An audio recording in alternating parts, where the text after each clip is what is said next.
नमस्कार प्रिय साथियों, मैं हूं आचार्य श्रीधर खांडल और आप देख रहे हैं नक्षत्रवेद.com का वार्षिक राशिफल कार्यक्रम।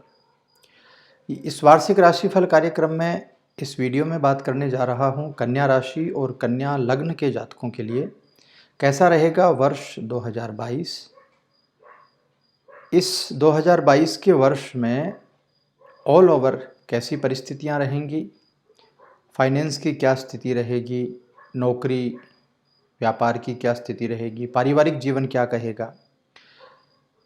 विद्यार्थियों के लिए कैसी व्यवस्था रहेगी और स्वास्थ्य कैसा रहेगा, सभी चीज़ों के बारे में बात करेंगे। तो आइए कार्यक्रम में आगे बढ़ते हैं। और आगे बढ़ने से पहले आपको एक सूचना दे दूं कि यह जो राशिफल मैं आपको देने जा रहा हूं, यह राशिफल प्योरली गोचर पर आधारित है। यह राशिफल आपकी कुंडली का राशिफल बिल्कुल भी नहीं है। यदि आपके जीवन में या आपकी कुंडली के द्वारा किसी भी प्रकार की कोई भी ऐसी व्यवस्थाएं बनी हुई हैं जिनसे आप बहुत वर्षों से जूझ रहे हैं, तो उसके लिए आप अपनी कुंडली का विश्लेषण नक्षत्र वेद के ज्योतिषाचार्यों से करवा सकते हैं। और वार्षिक राशिफल देने की व्यवस्था भी नक्षत्र वेद के कार्यालय में है। तो जिनको 2022 का अपनी कुंडली का वार्षिक राशिफल बनवाना है विस्तृत रूप से, वो सभी लोग नक्षत्र वेद कार्यालय में संपर्क कर सकते हैं। आपके स्क्रीन के ऊपर नंबर है, व्हाट्सएप कर सकते हैं, फ़ोन भी कर सकते हैं। तो चलिए आगे बढ़ते हैं और बात कर लेते हैं सबसे पहले ग्रहों की क्या स्थिति रहेगी, यानी कन्या राशि और कन्या लग्न के जातकों के लिए ग्रहों की क्या व्यवस्था रहेगी वर्ष 2022 के शुरुआत में। सबसे पहले बात करें सूर्य की। सूर्य जो है वो धनु राशि में रहेंगे वर्ष के प्रारंभ में और 12वें घर के स्वामी हैं आपके लिए, चतुर्थ भाव में रहेंगे। कुल मिलाकर के सूर्य का जो आपको परिणाम आएगा वो बहुत ही शानदार आएगा। सबसे पहले तो आर्थिक रूप से समृद्धि सूर्य देंगे आपको, और आपके अंदर पैसा बचाने की जो कला है वो भी सूर्य बढ़ाने वाले हैं। इसके अलावा पिताजी से दूर हैं यदि आप, या पिताजी से कोई मनमुटाव है आपका, तो उसको भी ठीक करने की कोशिश इस समय सूर्य आपके लिए करेंगे। कुल मिलाकर के कहें तो बहुत अच्छी व्यवस्थाएं सूर्य के द्वारा आपको मिलने वाली हैं। इसके बाद में मंगल की बात करते हैं। मंगल जो हैं वो खुद की राशि के स्वग्रही मंगल हैं, वृश्चिक राशि में।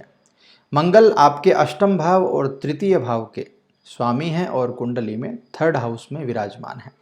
थर्ड हाउस के मंगल जो हैं वो प्रतिष्ठा में वृद्धि करते हैं, परिवार में मांगलिक कार्य करवाते हैं, आपकी मेहनत को बढ़ाते हैं, आपकी प्रसिद्धि को बढ़ाते हैं।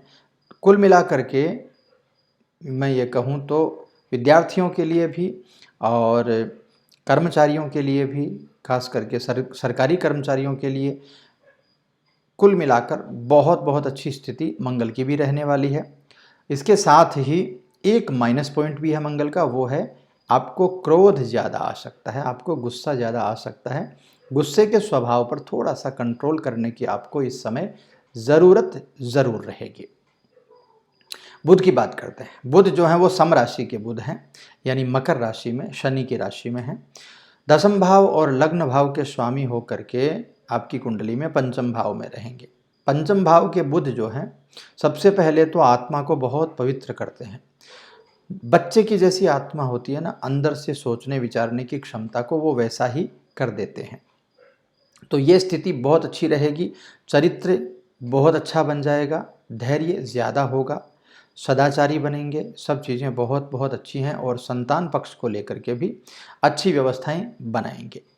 जिन जातकों की कुंडली में अभी संतान का योग बन रहा है उनके कन्याओं का ज़्यादा योग बनेगा, क्योंकि बुध जो है वो पंचम भाव में आकर के कन्या संतान ज़्यादा देने की कोशिश करते हैं। कुल मिलाकर के बुध की स्थिति भी मुझे अच्छी दिखाई दे रही है। इसके बाद में गुरु की बात करें, सम राशि का गुरु है, कुंभ राशि में विराजमान रहेंगे। चतुर्थ भाव और सप्तम भाव दोनों ही बहुत महत्वपूर्ण भाव हैं। दोनों भावों के स्वामी होकर के आपके बृहस्पति जो हैं वो छठे भाव में चले जाएंगे।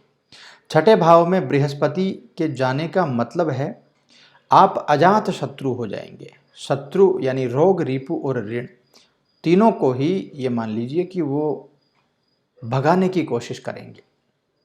यदि शरीर में कोई रोग है तो रोग धीरे धीरे करके आपका समाप्त हो जाएगा। रिपु, कोई शत्रु है तो वो आपके सामने बोल नहीं पाएगा। और ज़्यादा यदि ऋण लिया हुआ है आपने, ज़्यादा कर्जा है आपके सर पर, यदि आपकी कुंडली में वैसी व्यवस्थाएं बन रही हों तो बृहस्पति आपको इसमें भी अच्छी सफलता ज़रूर देंगे। शुक्र की बात करते हैं। सम राशि के शुक्र हैं, धनु राशि गुरु की राशि के हैं। नवम भाव और द्वितीय भाव के स्वामी होकर के कुंडली में चतुर्थ भाव में विराजमान रहेंगे। चतुर्थ भाव में जो है वो शुक्र के भी बहुत बहुत अच्छे परिणाम मेरे हिसाब से आएंगे, किंतु एक बात पर आपको ध्यान रखना है, चतुर्थ भाव का शुक्र जो है वो वाचालता बढ़ाता है। ज़्यादा बोलने की जिनको बीमारी है वो थोड़ा सा परेशान इस समय हो सकते हैं, तो इस बात का ज़रूर ख्याल करिएगा। बाकी सब चीज़ें आपके लिए बहुत अच्छी हैं। दाम्पत्य जीवन वाइज और हर चीज़ वाइज आपके लिए बहुत अच्छा है। जो महिलाएं, जो कर्मशील महिलाएं हैं, जो नौकरी भी करती हैं प्लस घर का काम भी करती हैं, उनके लिए भी शुक्र इस समय बहुत अच्छे रहेंगे। शनि की बात करते हैं। शनि स्वगृही अवस्था में है मकर राशि में। पंचम भाव छठे भाव के स्वामी हैं और पंचम भाव में विराजमान है। पंचम भाव में शनि और बुध की जो युति है उसकी वजह से मिले जुले परिणाम पंचम भाव के मैं आपको बोल सकता हूं। इसलिए थोड़ा सा एक बात का ध्यान भी आपको रखना है, खास करके जो लोग शेयर बाजार, सट्टा बाजार से संबंधित काम करते हैं, वो लोग शेयर में अपना पैसा सोच समझ करके इस साल डालें। सोच समझ करके डालेंगे तो हो सकता है कम मार्जिन आप कमाएं, किंतु कम लॉस भी आप करेंगे।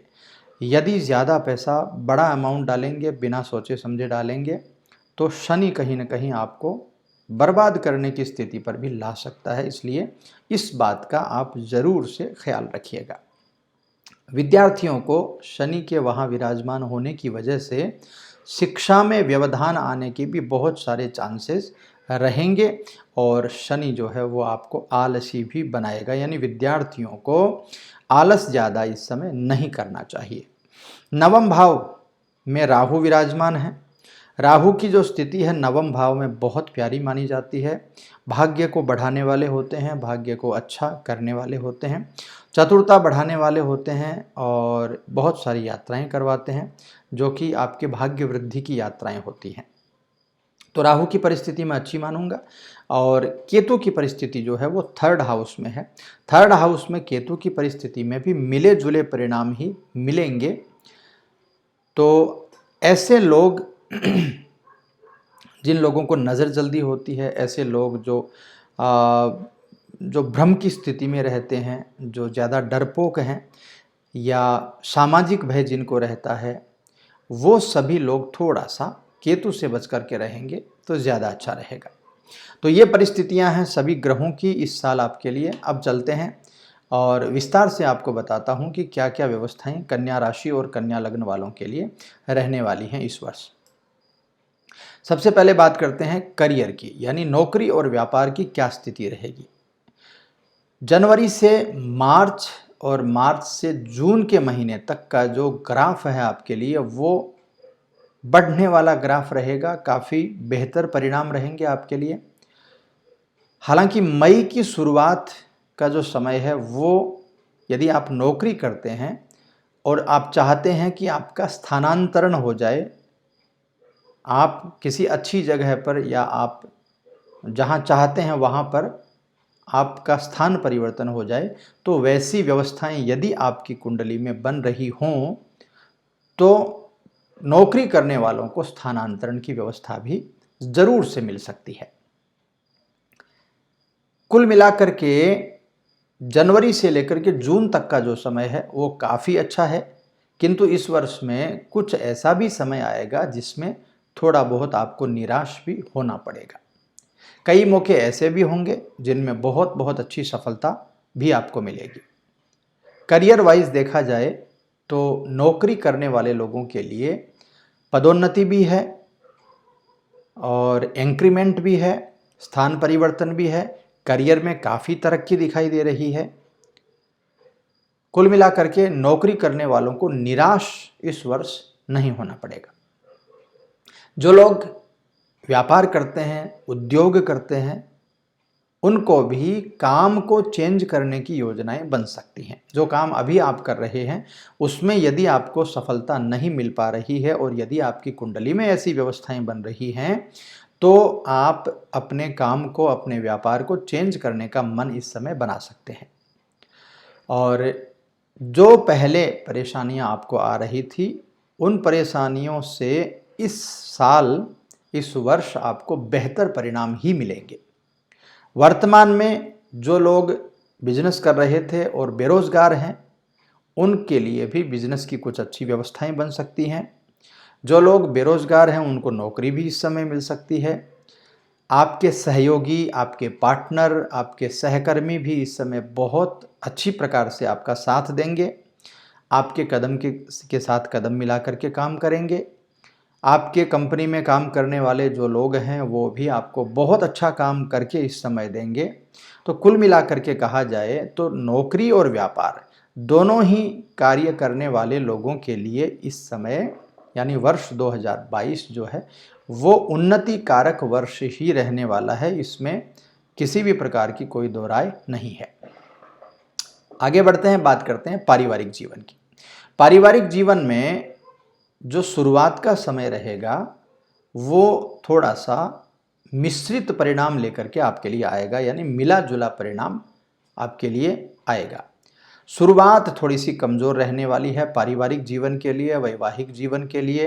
पति पत्नी के बीच में थोड़ा सा उठापटक की स्थिति।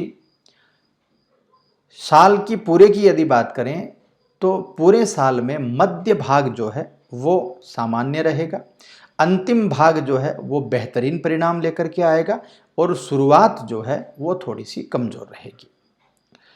साल के मध्य में यानी अप्रैल से लेकर के सितंबर तक का जो समय है उसमें वैसे तो सामान्य स्थिति ही रहेगी, किंतु थोड़ा बहुत पारिवारिक विवाद, कहीं ना कहीं कोई मनमुटाव या इस तरह की कोई बात हो सकती है। भाइयों के बीच में, पति पत्नी के बीच में, पिता और पुत्र के बीच में इस तरह की कुछ चीज़ें बन सकती हैं, तो उनके ऊपर आपको कंट्रोल करना है।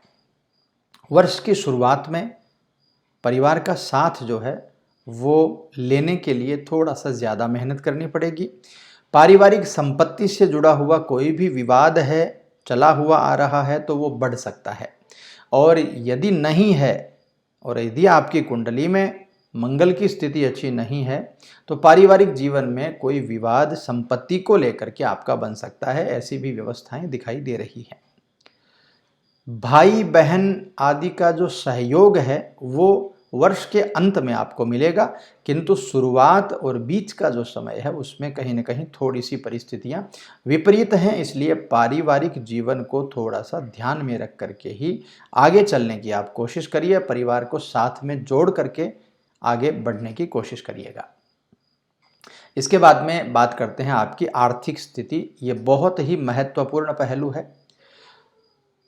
आर्थिक जीवन के बारे में बात करें तो शुरुआत का जो समय है वो अभी की यदि मैं बात करूं, हालांकि आपकी कुंडली में यदि बहुत अच्छे राजयोग इस समय चल रहे हों तो कहा नहीं जा सकता, अच्छी परिस्थितियां भी आपकी हो सकती हैं, किंतु गोचर के हिसाब से यदि आपकी कुंडली में अच्छी परिस्थितियां नहीं हैं तो आर्थिक जीवन में भी बहुत सारी उठापटक जो है वो इस समय बन सकती है। साल की शुरुआत का जो समय रहेगा आर्थिक तौर पर थोड़ा सा कमज़ोर रहेगा, किंतु अप्रैल के बाद में भाग्य साथ देता आपको दिखाई देगा। बहुत सारी स्थितियों में सुधार होगा। अप्रैल के बाद में आमदनी में वृद्धि हो सकती है। आप देखेंगे कि आपके काम में बढ़ोतरी होगी, आपकी जो अर्निंग है वो ज़्यादा हो सकती है, आपकी उन्नति के मार्ग आगे बढ़ सकते हैं। कुल मिलाकर के अप्रैल के बाद का जो समय है वो काफ़ी अच्छा है, यानी आर्थिक स्थिति मजबूती पर अप्रैल के बाद में आना आपके प्रारंभ हो जाएगी। बृहस्पति की जो स्थिति है वो ये बताती है कि कोई बड़ा कर्जा यदि है या कोई बड़ा खर्च दोनों से ही आपको बचना चाहिए। बड़ा कर्जा यदि लेकर के कोई काम करने का आप सोच रहे हैं तो उस काम को करने से पहले विचार कीजिएगा। हालांकि बृहस्पति जो हैं वो पुराना जो लिया हुआ कर्जा है उसको चुकाने में भी आपकी सहायता ज़रूर करेंगे, किंतु नया कर्जा यदि आप लेते हैं तो बृहस्पति थोड़ा सा आपको परेशान भी कर सकते हैं। तो सावधानी से बचत करिए, सोच समझ करके खर्च करिए और सोच समझ करके बड़ा कर्जा लेने का विचार बनाइए। बड़ा कर्जा लेंगे तो थोड़ा ज़्यादा परेशानी में भी आपको पड़ना पड़ सकता है। अब बात करते हैं विद्यार्थियों के लिए शिक्षा और प्रतियोगिता की क्या व्यवस्थाएं इस समय रहने वाली हैं। वर्ष की शुरुआत की यदि मैं बात करूं तो शिक्षा के क्षेत्र में विद्यार्थियों को कुछ परेशानियां आ सकती हैं। मेहनत ज़्यादा करनी है, मेहनत पर ज़्यादा ध्यान देना है। पढ़ाई लिखाई में अक्सर बहुत सारी बाधाएं इस समय आती हुई आपको दिखाई देंगी। हाँ, यदि आपकी कुंडली में व्यवस्थाएं कमज़ोर हैं तो और ख़राब व्यवस्थाएं, और यदि कुंडली में व्यवस्थाएं अच्छी हैं तो और अच्छी व्यवस्थाएं भी इसके लिए आपके लिए बन सकती हैं। अप्रैल के बाद का समय काफ़ी ठीक है। उच्च शिक्षा से जुड़े हुए जो लोग हैं उनको भी सफलता मिलेगी। जो छात्र विदेश जाना चाहते हैं, विदेश जा कर के पढ़ाई करने के लिए गंभीर हैं, या जो शिक्षा प्राप्त करने के लिए घर से दूर जाना चाहते हैं, उन सब विद्यार्थियों के लिए काफ़ी यह वर्ष अनुकूल है। किंतु एक बात का आपको ध्यान रखना है कि इस वर्ष आपको बिल्कुल भी आलस नहीं करना है। आलस किया, शनि का दूसरा नाम आलस है। शनि का अच्छे से आप नाम देखेंगे ना तो उस नाम में आता है शनै ही चरतीति शनैश्चरः, जो धीरे धीरे चलता है, यानी आलस पूर्वक। आलसी बनेंगे तो शनि के प्रभाव में आ जाएंगे, और शनि के प्रभाव में यदि आप आ जाएंगे तो चाहे वो प्रतियोगिता परीक्षा हो, चाहे आपकी शिक्षा हो, सभी चीज़ों में आपको बाधा आएगी। इसलिए आलसी नहीं बनना है। कर्मण्येवाधिकारस्ते मा फलेषु कदाचन की स्थिति पर चलना है। हमारे संस्कृत में एक कहावत है कि उद्योगी जो पुरुष होता है ना, उद्योगी जो व्यक्ति होता है उसको सफलता ज़रूर मिलती है। तो इस वर्ष आलस नहीं करना है, उद्योगी बने रहना है। अब बढ़ते हैं आगे और स्वास्थ्य की स्थिति पर थोड़ा सा ध्यान दे लेते हैं। स्वास्थ्य के लिहाज से देखें तो यह वर्ष आपके लिए काफ़ी अच्छा है। कोई बीमारी यदि पहले से चली हुई आ रही है तो पूरी तरीके से वो मिट सकती है, उससे मुक्ति आपको मिल सकती है। अप्रैल से लेकर जुलाई तक का जो समय है वो स्वास्थ्य जीवन का सबसे बेस्ट समय होगा आपका, शारीरिक व्यवस्थाओं को लेकर के। यदि आपकी कुंडली में और भी अच्छी व्यवस्थाएं हैं तो आपके लिए और भी अच्छा समय ये रहने वाला है। छोटी मोटी बीमारियों की मैं बात नहीं कर रहा हूँ, छोटी मोटी बीमारियाँ होती रहेंगी, चलती रहेंगी, लेकिन बड़ी व्यवस्थाएं अच्छी हैं आपके लिए। तो स्वास्थ्य के पलड़े को लेकर के बहुत बहुत आप सभी को शुभकामनाएं।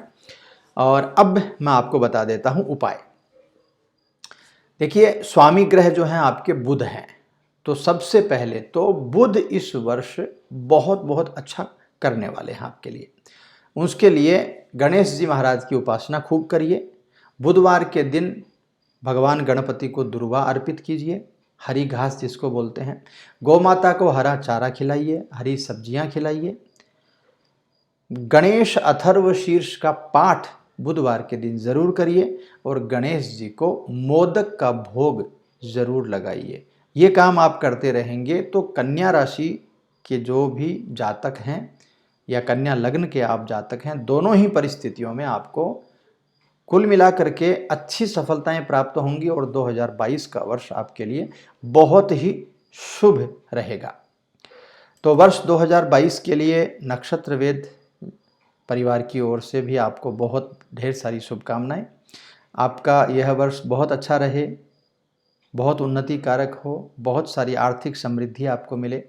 विद्यार्थियों के ऊपर भी माँ सरस्वती की बहुत अच्छी कृपा बनी रहे। इन्हीं सभी शुभकामनाओं के साथ में मैं विदा लूँगा आपसे, किंतु विदा लेने से पहले एक वादा ज़रूर करिए। ये वीडियो यदि अच्छा लगा हो तो लाइक, शेयर, सब्सक्राइब ज़रूर कर दीजिएगा, क्योंकि एक वीडियो बनाने में बहुत सारी मेहनत हम लोग करते हैं।